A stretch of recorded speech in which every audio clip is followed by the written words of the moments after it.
afternoon, or should I say evening, morning. Morning? At any rate, I am the Game Master. Pleased to make your acquaintance. Before we begin, there is something I must tell you.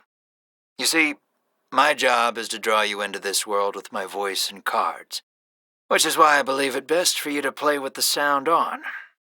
In fact, I insist on it. However, as you can see, my voice is subtitled, so you can always read along as well. Now then, are you ready? Let's begin.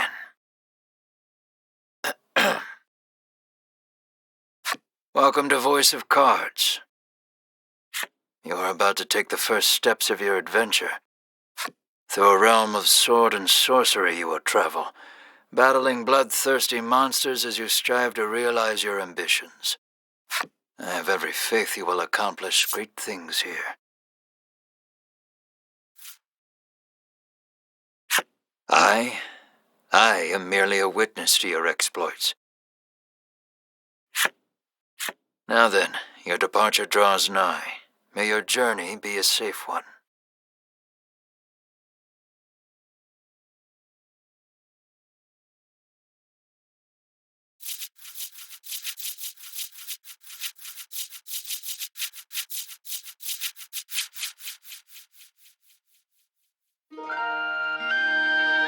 This is Castle Advent. Queen Nilla reigns over the kingdom from within its walls. 3 white-clad adventurers have gathered here at the Queen's summons. Present yourselves, O faithful of the Ivory Order.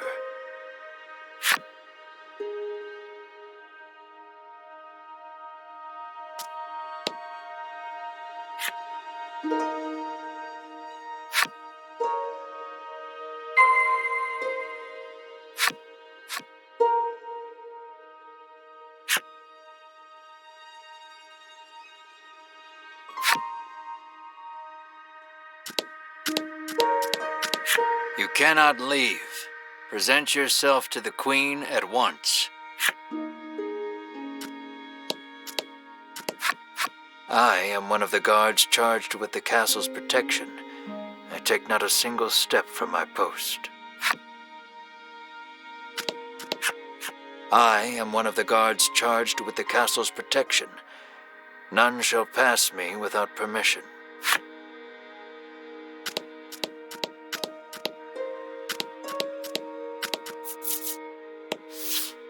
From upon her throne, the Queen regards the adventurers. So you are disciples of the Order.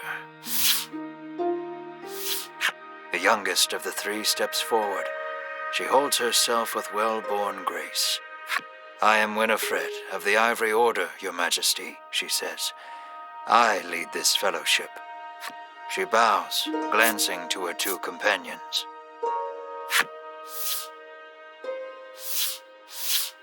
In response, the stern-looking one inclines his head and brusquely names himself Berwin. The older man is the picture of courtesy as he genuflects and introduces himself as Hedwin. It is these 3 our story follows today. The Queen acknowledges the fellowship with a nod.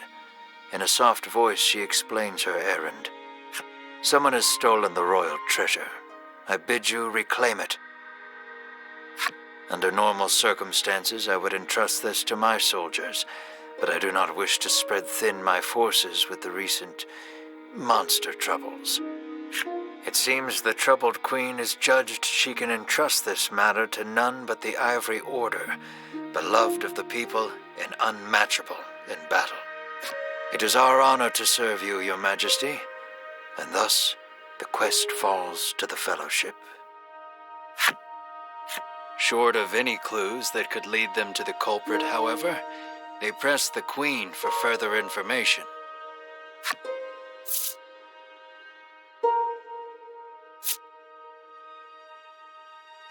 The Fellowship asks the Queen if she knows anything about the thief. The Queen says witnesses might be found at Nexton.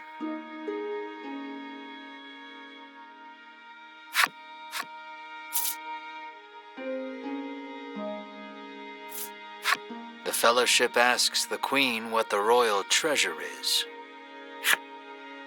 The Queen describes a bottle containing a certain liquid. Without it, she trails off, but the desperation in her voice suggests its loss could spell disaster for the kingdom. Usually, one would expect recompense for this sort of undertaking, as demanding a reward would go against the tenets of the Ivory Order. You hold your tongue. The Queen, however, has already said she will reward the Fellowship with whatever they desire. It seems the royal treasure is just that important. Pray tarry no longer here. I await news of your success. The Fellowship bows and takes their leave.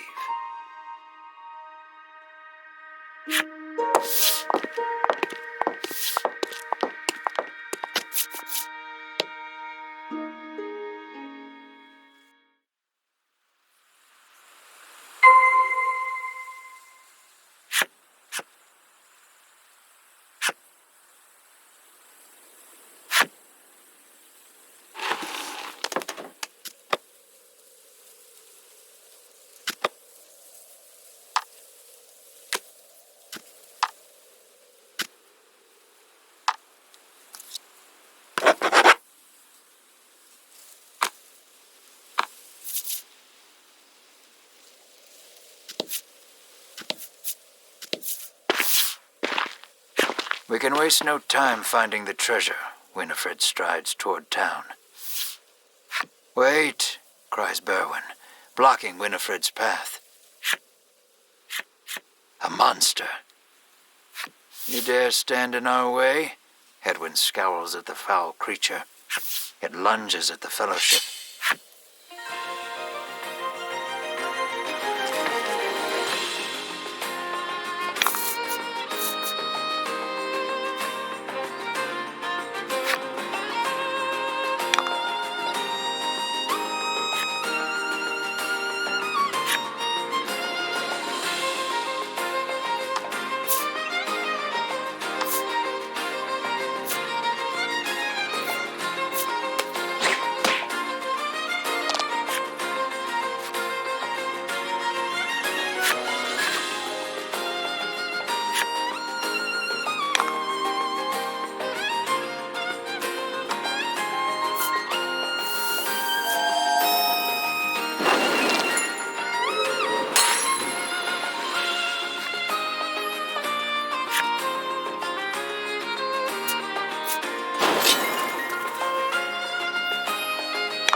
Good work.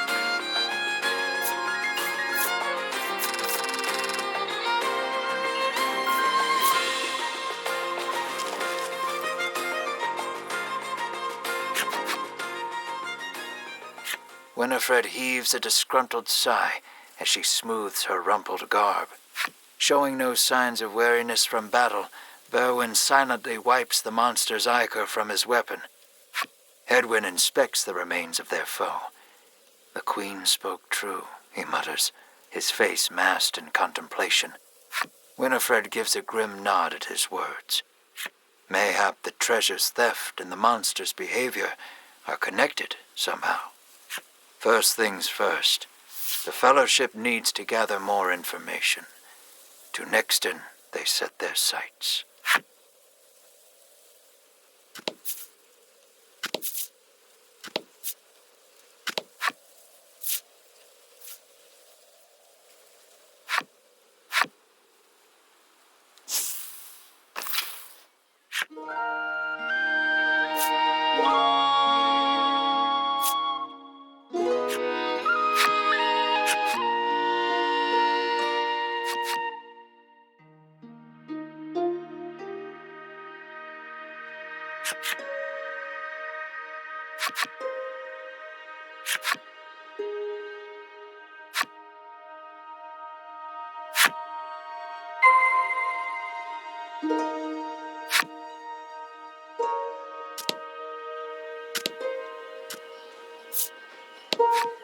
Welcome to Nixton, hails a man.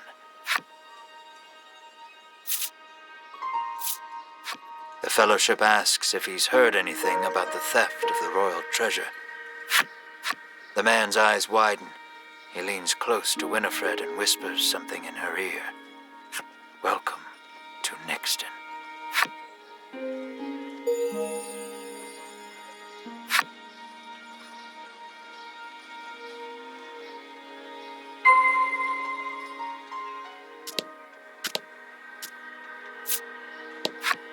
The man helpfully advises you take the opportunity to purchase equipment and curatives while you are in town.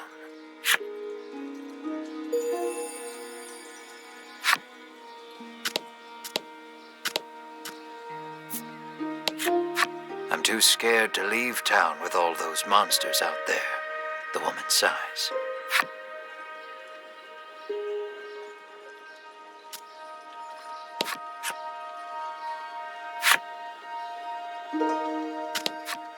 How may I help you? The proprietor inquires.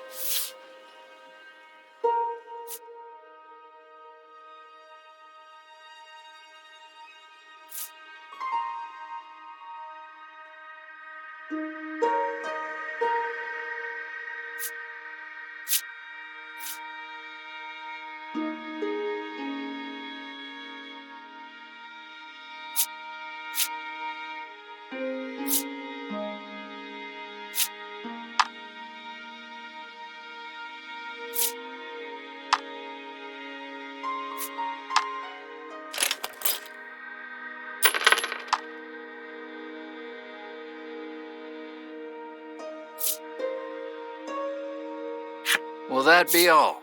The proprietor asks.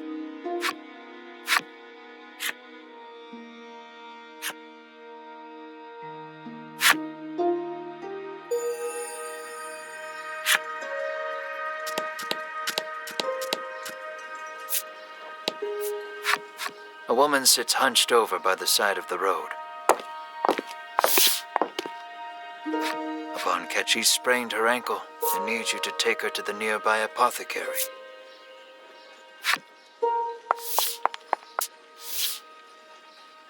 Winifred rushes to her and helps her up.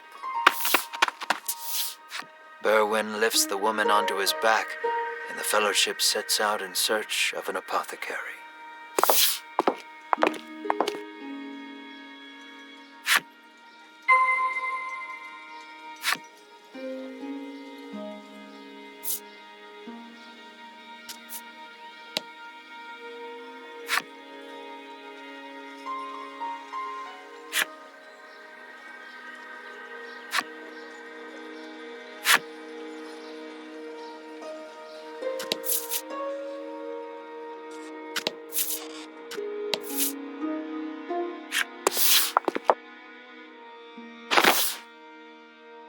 You arrive at the apothecary.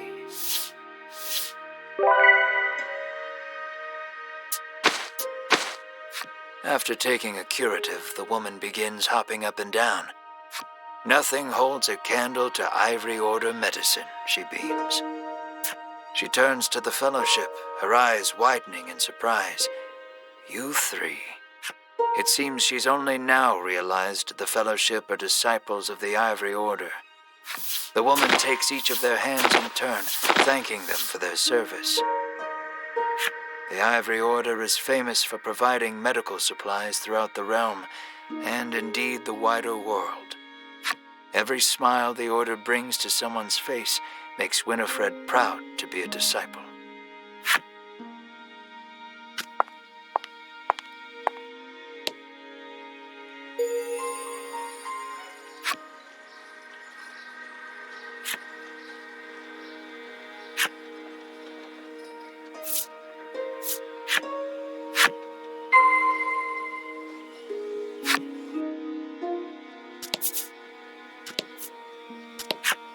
The man claims he saw a suspicious someone leaving the castle grounds carrying what looked to be a medicine bottle.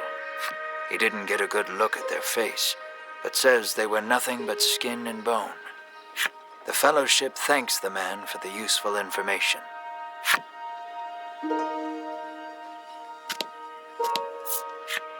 The woman begs the Fellowship for their autographs. She seems to greatly admire the Order.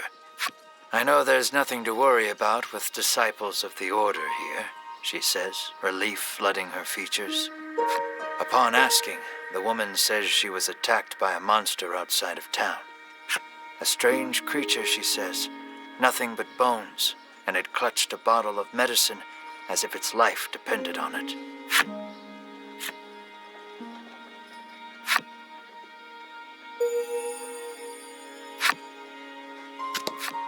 Nothing holds a candle to Ivory Order medicine, proclaims the woman, swigging this curative and that. You make your way to the inn, where you're greeted with a hearty hello by the owner. You're from the Ivory Order, aren't you? Thanks to a royal decree, you're allowed to stay the night for free, and you're not about to refuse such hospitality. The party leaves the inn feeling rested.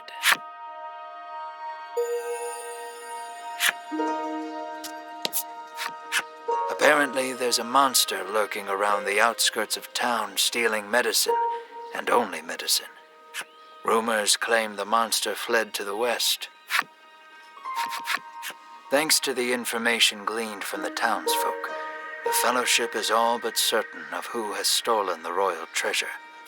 The first clue was the Queen's description of the treasure, a small bottle containing a certain liquid. Then there's the bony figure seen fleeing town, the skeletal monster clutching the bottle of medicine, and the monster that fled west. From all that information, the Fellowship distills the thief's true identity.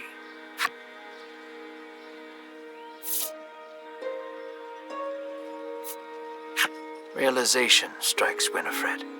I know who our thief is. The monster made of bones, Hedwyn interjects. The one that fled west. Berwin nods in agreement, as if to say, another sage pronouncement from the great and wise Hedwyn. Winifred clears her throat, proclaims that the Fellowship shall head west, out of town, and walks off.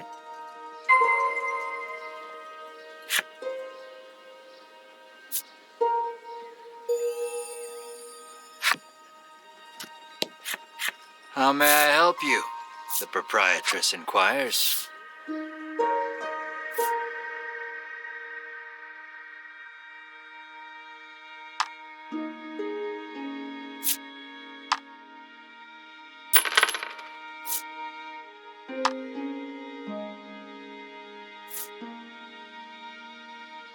Will that be all? The proprietress asks.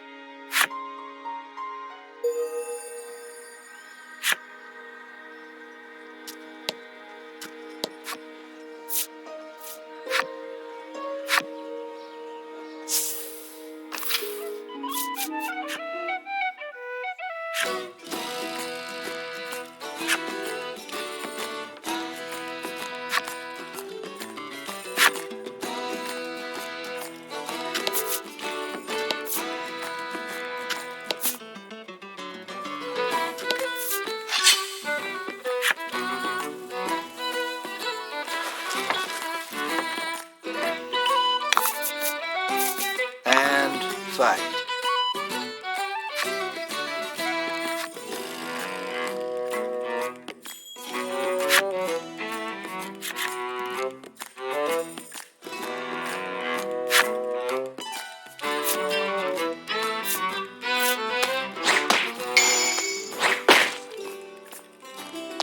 Nice work.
Rout the enemy.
The Fellowship moves westward, only to be unnerved by the sight of a human figure moving through the trees.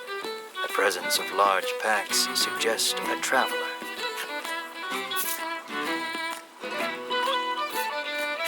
I beg your pardon, but did you catch sight of a monster fleeing west? Winifred inquires. He gives her a puzzled look. There's nothing out there but the sea, he says. That and a cave full of monsters on the opposite shore. I suspect you might find your quarry there. The Fellowship exchange glances and nod as if to say, then that is where we shall go. Alas, they will need a boat to cross the sea. The traveler hoists his packs, suggests the Fellowship speak to the fishermen on the western shore, and takes his leave.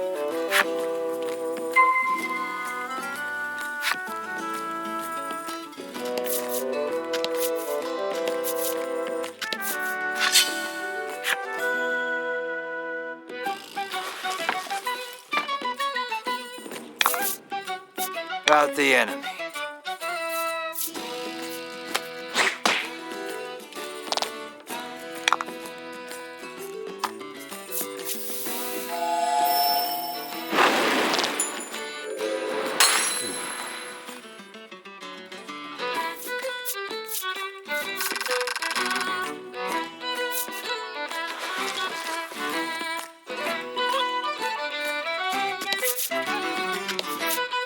Let's not go there just yet. I haven't quite finished the story for that section, you see.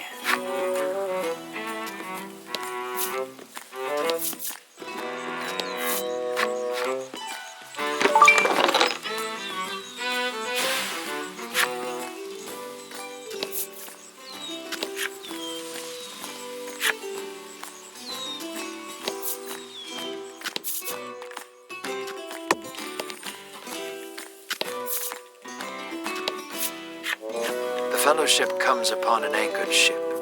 Close by, a fisherman of exquisite physique hauls a net out of the water, his muscles rippling. This is no time for lustful reverie. Winifred races to his side and asks that he give the Fellowship safe passage aboard the ship. That vessel is cursed, the fisherman mutters, trembling. Night after night, it leaves port without a soul aboard, headed I know not where. Come morning, it is once again anchored here. This, to the fisherman's mind, is the result of a curse. His head drops into his hands.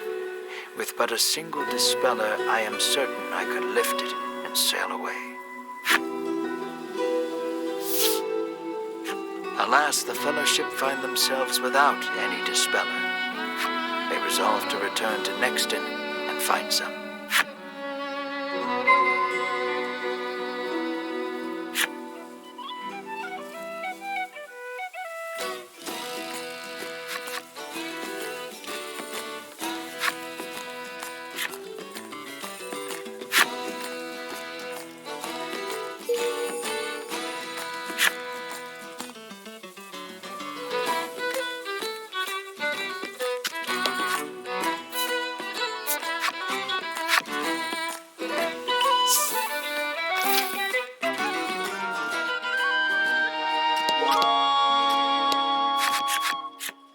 fellowship hears a young man arguing with the apothecary.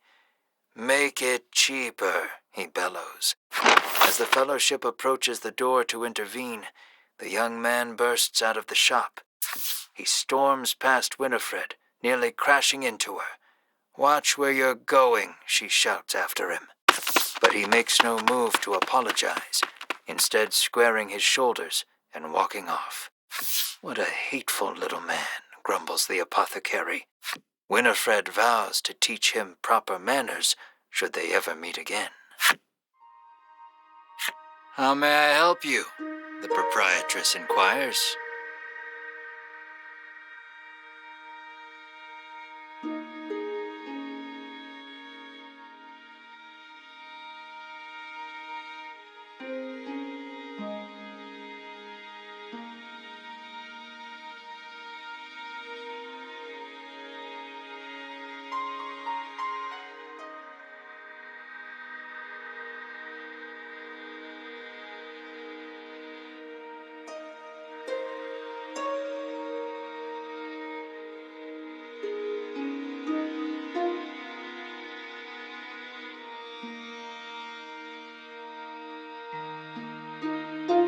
The apothecary catches sight of the fellowship. "Ah, the ivory order, to which I owe the prosperity of my humble shop," she says.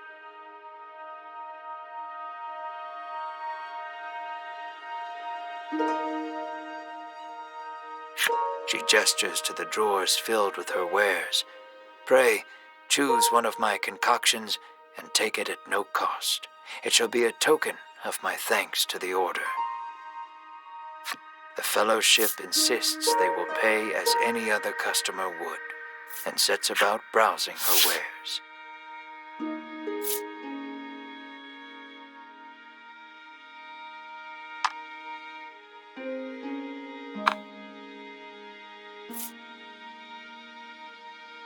"Will that be all?" the proprietress asks.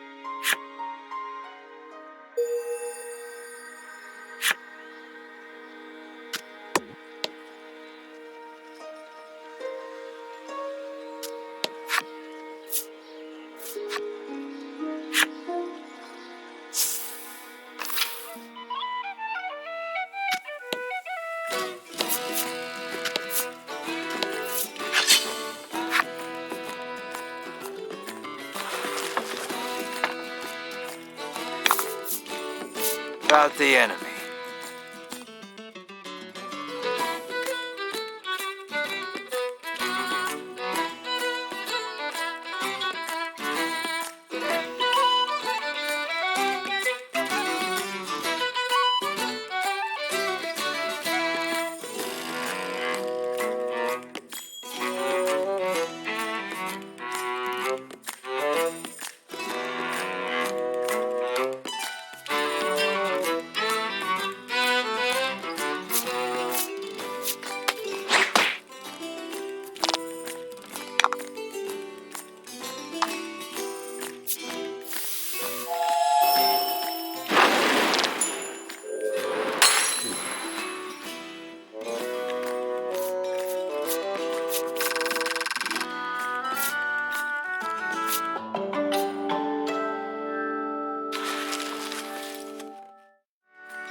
fight.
Here to stay the night? The innkeeper asks the moment you set foot in the inn.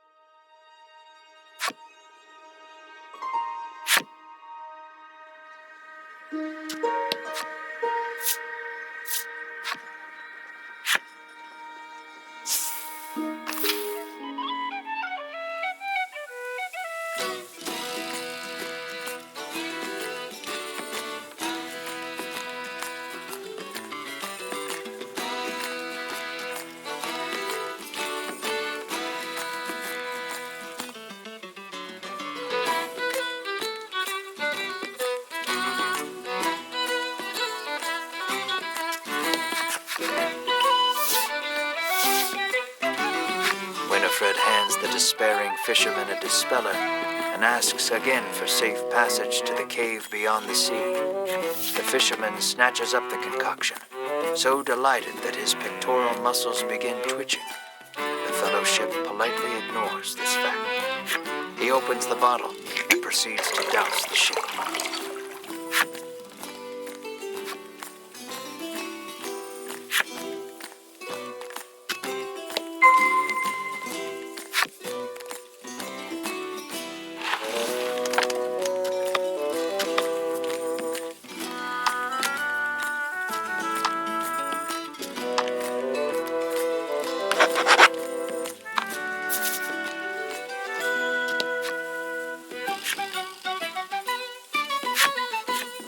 Are you ready to set sail for the cave?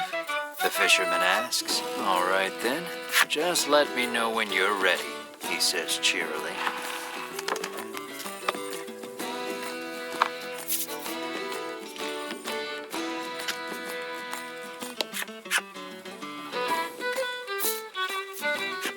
Let's shove off then. He beckons you aboard.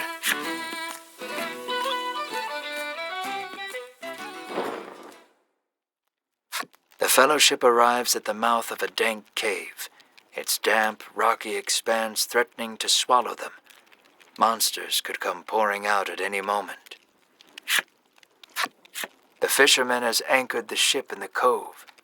Come back here when you're ready to return to the mainland, he says.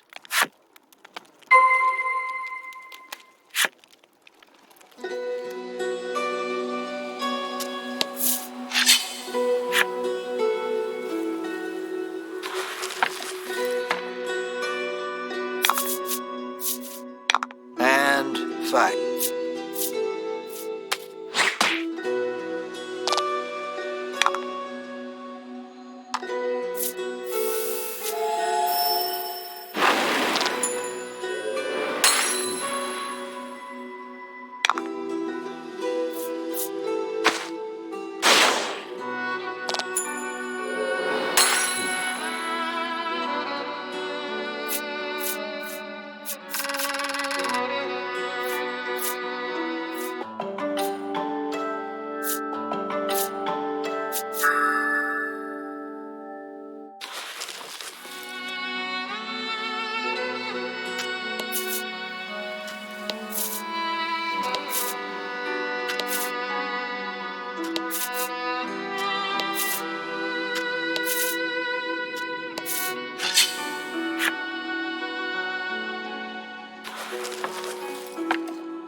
And fight.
The door is shut tight. You spy a keyhole on it, suggesting the existence of a corresponding key.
Rout the enemy.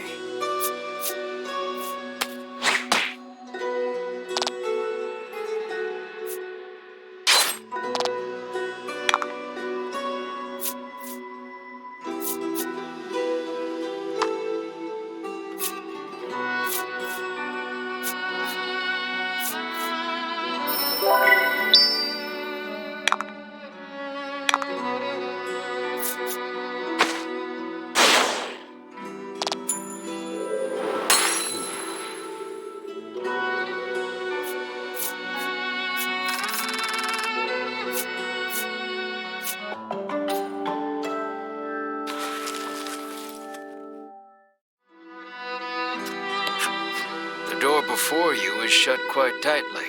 It appears to have a keyhole. The simple key may be of use here.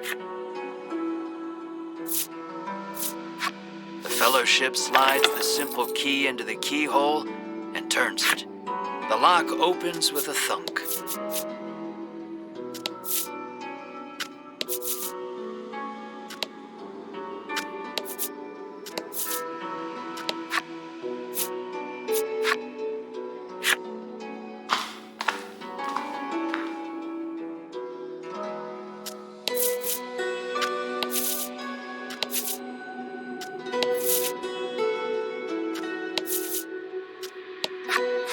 An iron door towers before you.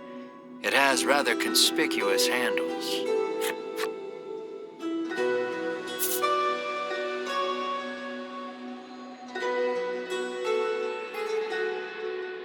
Berwin pushes the massive handles against the door with all his might.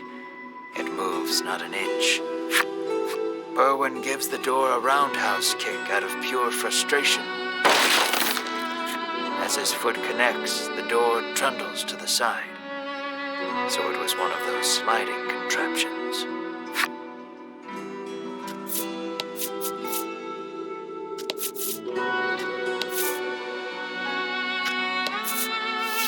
Something leaps out at the Fellowship from the darkness.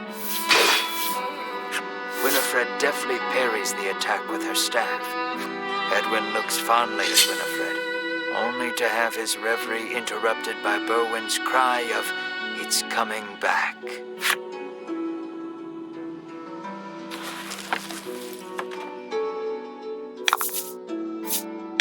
Rout the enemy.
The Fellowship approaches the chest, only for a voice deep as an earthquake to echo through the cavern. "You shall not have it," a voice growls. The Fellowship warily eyes their surroundings as several somethings leap out of the shadows.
Nice work.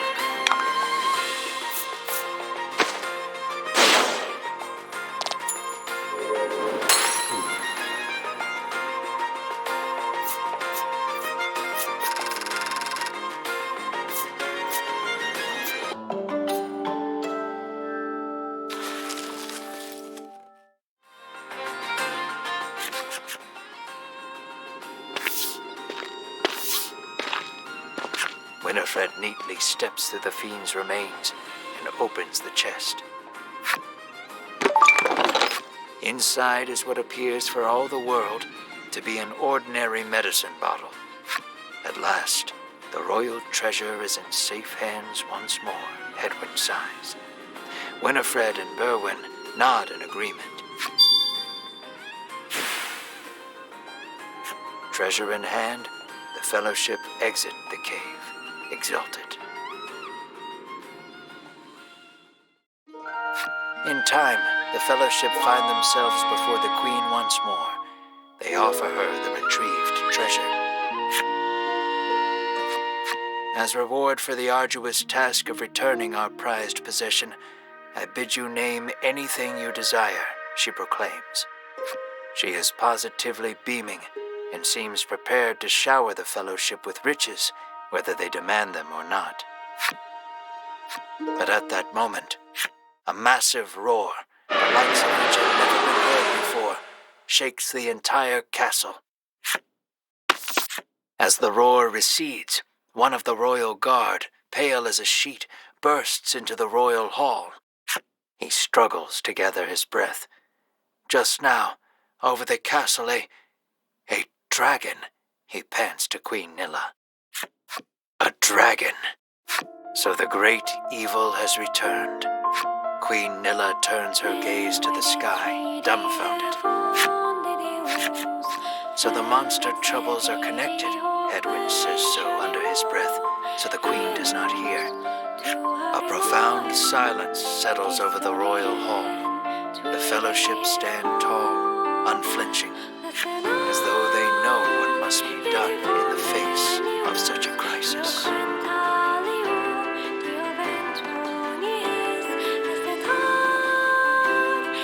What will become of the land now that the dragon has returned?